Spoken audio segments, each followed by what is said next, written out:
Hello friends, welcome to A24 knowledge official YouTube channel. आज के इस वीडियो में हम बात करेंगे महा मेट्रो की न्यू रिक्रूटमेंट नोटिफिकेशन के बारे में और इसकी एलिजिबिलिटी कंडीशंस के बारे में।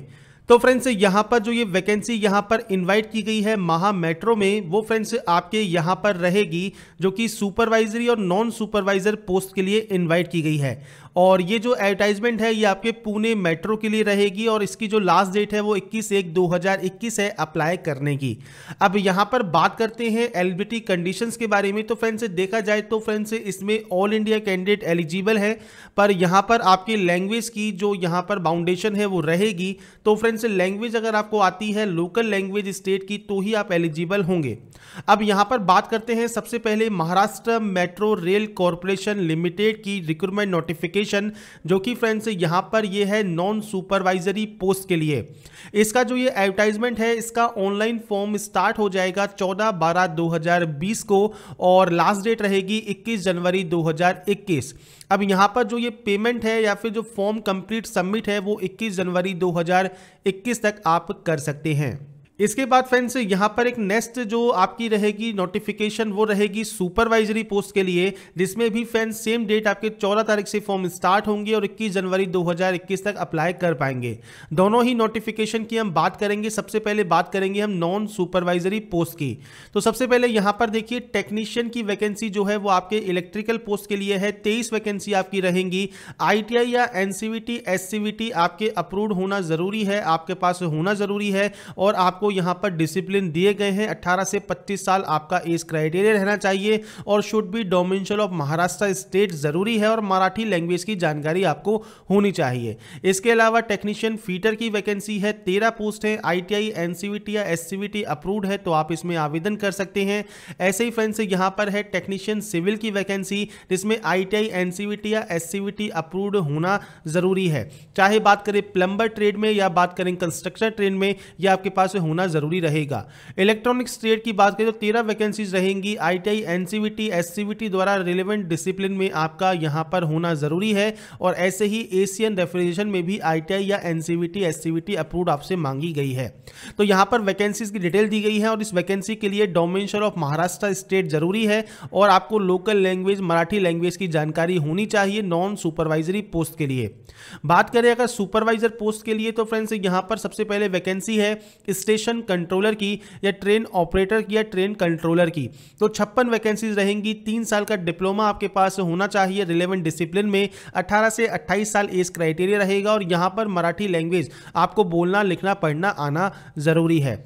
इसके बाद सेकंड पोस्ट आपकी यहां पर है सेक्शन इंजीनियर की। अब यहां पर फ्रेंड्स देखिए 4 ईयर की इंजीनियरिंग डिग्री आपसे मांगी गई है रिलेवेंट डिसिप्लिन में और यहां पर 4 पोस्ट रहेंगी। इलेक्ट्रिकल में, IT में 1 पोस्ट रहेगी। इलेक्ट्रॉनिक्स में आपके यहां पर 5 पोस्ट रखी गई है और यहां पर भी एज क्राइटेरिया 18 से 28 साल रहेगा। मैकेनिकल में डिग्री आपके पास होनी चाहिए, जो कि आपको सेक्शन ऑफिसर के लिए या सेक्शन इंजीनियर के लिए यहां पर रिक्वायरमेंट रहती है। इसके बाद है जूनियर इंजीनियर की वैकेंसी, 8 पोस्ट है। 3 साल का इंजीनियरिंग डिप्लोमा आपसे मांगा गया है। आप इलेक्ट्रिकल में या फिर इलेक्ट्रॉनिक्स में या फिर मैकेनिकल में या फिर सिविल में, तो आपकी जो जो पोस्ट रहेंगी उसके अकॉर्डिंग आपका डिप्लोमा होना चाहिए, डिग्री होनी चाहिए, तो ही आप एलिजिबल होंगे। मराठी लैंग्वेज लिखना पढ़ना बोलना आना चाहिए। आपका जो सैलरी है, पे स्केल है, वो आपको यहां पर बाई पोस्ट दिया गया है, जो कि आप चेक कर सकते हैं पोस्ट के अकॉर्डिंग। इसके बाद फ्रेंड्स यहां पर देखिए candidate with higher qualification in respective discipline, मतलब अगर किसी डिसिप्लिन में जो भी रिक्वायरमेंट मांगी गई है उससे अगर हाईएस्ट क्वालिफिकेशन आपके पास है तो भी आप उसमें आवेदन कर सकते हैं। इसमें फ्रेंड्स जो ये पोस्ट हैं जो सब टेक्निकल पोस्ट हैं और यहां पर PH कैंडिडेट के लिए कोई भी रिजर्वेशन नहीं रहेगा। इसके बाद मिनिमम एजुकेशनल क्वालिफिकेशन दोबारा से आपको बताई गई है। जैसे पहली पोस्ट स्टेशन कंट्रोलर की है तो 3 ईयर का डिप्लोमा आपके पास इन ब्रांच में होना चाहिए और मराठी लैंग्वेज की नॉलेज होनी चाहिए। इसके बाद सेक्शन ऑफिसर में 4 ईयर का बैचलर डिग्री आपके पास होनी चाहिए और आपको मराठी लैंग्वेज की जानकारी होनी चाहिए। इसके बाद फ्रेंड्स जूनियर इंजीनियर पोस्ट के लिए 3 साल का इंजीनियरिंग डिप्लोमा आपके पास रिलेवेंट डिसिप्लिन में आपके पास होना चाहिए अगर आप इस आवेदन में करना चाहते हैं तो। इसके बाद फ्रेंड्स यहाँ पर देखिए अगर आपका रिजल्ट अभी अवेटेड है और आपने क्वालिफाइंग एग्जाम दे दिया है तो आप इसमें आवेदन कर सकते हैं। आपका जो रिजल्ट है वो साइको टेस्ट, इंटरव्यू या ऑनलाइन टेस्ट के रिजल्ट तक आपका आ जाना चाहिए। इसके बाद आपको जॉब प्रोफाइल यहां पर दी गई है, अपनी प्रोफाइल चेक कर सकते हैं। सिलेक्शन प्रोसीजर की बात करें तो स्टेशन कंट्रोलर या ट्रेन ऑपरेटर के लिए 4 स्टेजेस प्रोसेस है आपकी। ऑनलाइन टेस्ट, साइको टेस्ट, इसके बाद पर्सनल इंटरव्यू और मेडिकल एग्जामिनेशन। सेक्शन इंजीनियर है, जूनियर इंजीनियर की बात करें तो यहां पर देखिए आपका जो मेथड है सिलेक्शन का वो 3 स्टेज होगा। सबसे पहले ऑनलाइन टेस्ट है, पर्सनल इंटरव्यू है और मेडिकल एग्जामिनेशन है। मेडिकल एग्जामिनेशन का जो स्टैंडर्ड है वो आपको यहां पर देखने को मिल जाता है। इसके बाद फ्रेंड्स यहां पर ऑनलाइन टेस्ट में फ्रेंड्स 3 पार्ट में ये डिवाइड किया गया है। पहला पार्ट है मराठी लैंग्वेज, जिसमें फ्रेंड्स 15 क्वेश्चंस होंगे और 40% आपको नंबर्स लाने होंगे, तभी आपके सेकंड और थर्ड पार्ट चेक होंगे। Second part friends multiple choice question होंगे इंग्लिश मीडियम में, general awareness, logical ability, quantitative aptitude से रिलेटेड क्वेश्चंस होंगे 35 क्वेश्चन। यहां पर फ्रेंड्स नेगेटिव मार्किंग भी आपकी रहेगी, 1/3 मार्क्स आपके यहां पर डिडक्ट होंगे।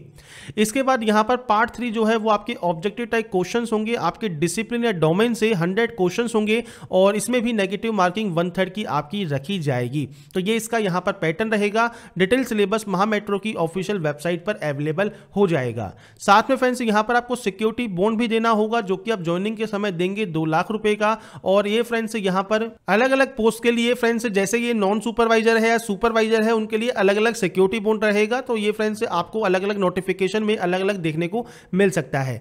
इसके बाद एज क्राइटेरिया जैसा मैंने कहा 18 से 28 साल है और ये आपका क्लोजिंग डेट पर काउंट होगा।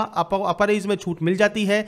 Payment of fees general OBC EWS के लिए 400 रुपए है और एससी एसटी वुमेन कैंडिडेट के लिए 150 रुपए है, जो कि आप ऑनलाइन मोड में जमा कराएंगे। तो यहां पर जो हमने इस नोटिफिकेशन की बात की है सुपरवाइजर पोस्ट के लिए, बात करें अगर फ्रेंड्स यहां पर नॉन सुपरवाइजर जो कि है टेक्नीशियन पोस्ट, जिसके हम यहां पर डोमेंशन और इनके बारे में बात कर चुके हैं। आईटीआई आपके पास रिलेवेंट डिसिप्लिन में होना चाहिए और यहां पर फ्रेंड्स सेम आपका सेम प्रोसेस रहेगा। आपका यहां पर देखिए जॉब प्रोफाइल आपको दिया गया है, इसके बाद सिलेक्शन प्रोसीजर दिया गया है। अब यहां पर आपकी सिर्फ सीबीटी होगा और उसके बाद डायरेक्टली मेडिकल एग्जाम होगा, जिसका स्टैंडर्ड B1 का आपका रहने वाला है। इसमें भी फ्रेंड्स आपको डिटेल दी गई है आपके एग्जाम पैटर्न की, जिसमें मराठी लैंग्वेज में 15 क्वेश्चन होंगे, 40% लाने होंगे, तभी पार्ट 2 एंड पार्ट 3 आप जो है भाग ले पाएंगे।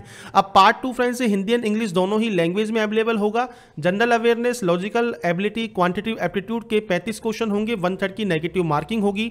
और इसके बाद पार्ट 3 सेम 100 मार्क्स का रहेगा, 100 क्वेश्चन रहेंगे। डोमेन ट्रेड वाइज आपका रहेगा, 1/3 की नेगेटिव मार्किंग आपकी रहेगी। तो ये आपको सिलेक्शन प्रोसीजर भी यहां पर देखने को मिल जाता है। यहां पर जो सिक्योरिटी बॉन्ड है वो 1 लाख रुपए का रहेगा और टेक्नीशियन पोस्ट के लिए। और उसके बाद फ्रेंड्स सेम आपका जो एज क्राइटेरिया है वो 18 से 25 साल रहेगा और लास्ट डेट पर ही काउंट होगा। अपर एज में एससी एसटी एक्स सर्विसमैन को जो छूट मिलती है वो मिल जाएगी। आपकी जो एप्लीकेशन फीस है वो सेम रहेगी। जनरल ओबीसी ईडब्ल्यूएस के लिए 400 रुपए, एससी एसटी वुमेन कैंडिडेट के लिए 150 रुपए, जो कि फ्रेंड्स आपको यहां पर दिया गया है। अब यहां पर फ्रेंड्स कैसे आप इसमें आवेदन कर सकते हैं उसकी जानकारी दी गई है और जैसा आप देखते होंगे कि लिंक इसका एक्टिवेट होगा 14/12/2020 को सुबह 10 बजे और उसके बाद 21/1/2021 तक आप इसमें आवेदन कर पाएंगे। तो फ्रेंड्स यहां पर जो भी डिटेल मैंने आपको प्रोवाइड की है दोनों ही नोटिफिकेशन की Maharashtra metro rail corporation limited, इसकी जानकारी आपको डिस्क्रिप्शन में भी अवेलेबल है, वहां पर जाइए डिटेल्स को चेक कीजिए। आप एलिजिबल हैं, अप्लाई करना चाहते हैं अप्लाई कीजिए। आपको अगर वीडियो पसंद आया है तो लाइक सब्सक्राइब एंड शेयर कीजिए और ऐसे ही बने रहिए हमारे साथ, देखते रहिए हमारा यूट्यूब चैनल एनालास्ट। Thanks for watching.